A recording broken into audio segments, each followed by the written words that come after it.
எங்களுடைய மனமார்ந்த இனிய காலை வணக்கம். பகவான் ஸ்ரீ ரமண மகரிஷி பக்தி ஞான இயக்கத்தின் ஆன்மீக அன்பர்கள் அனைவர்களுக்கும் எங்களுடைய மனமார்ந்த இனிய காலை வணக்கம். இன்று ஜனவரி 13ஆம் நாள் திங்கட்கிழமை. நாம் தியானிக்க இருக்கும் தலைப்பு சித்திகளால் விளையும் கேடு. சித் என்றால் அறிவு. மனிதன் சத் சித் ஆனந்த சுரூபி. சித் மனிதனின் அடிப்படை அம்சங்களில் ஒன்று.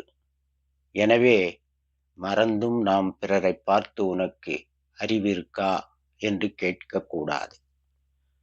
ஜீவிதத்திற்காக அறிவு இயற்கையாகவே இறைவனால் அருளப்பட்டுள்ளது. மனிதனுக்கு மட்டுமல்ல, எல்லா உயிர்களுக்கும் அவ்வாறே வழங்கப்பட்டுள்ளது. எனவே சித் சக்தியை பெற்றுள்ள சாதாரண மனிதனும் ஒரு சித்தனே. அதை அவன் உணரவில்லை, அவ்வளவுதான். இயற்கையில் அவனுக்கு அளிக்கப்பட்ட அறிவு இருக்கும்போது எதற்காக மனிதன் மேலும் பெரிய சித்திகளை பெற விரும்புகிறான்? பேராசைதான்.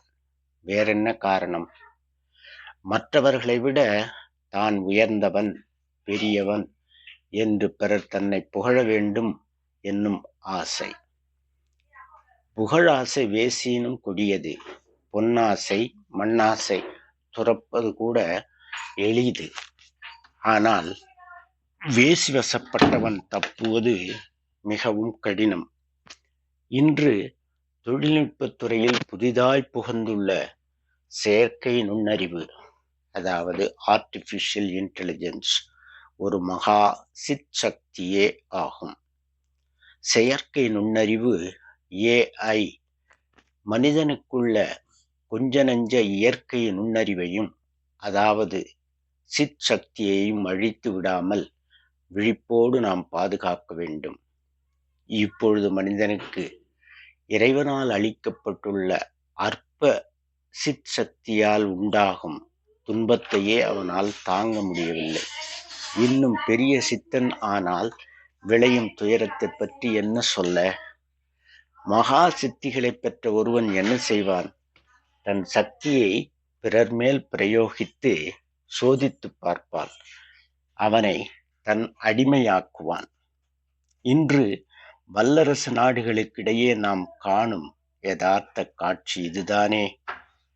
ஒருவன் பெரிய சித்திகளை பெற்று மகா சித்தன் ஆனாலும் அவனை விட பெரிய ஒரு சித்திமான் வருவான்.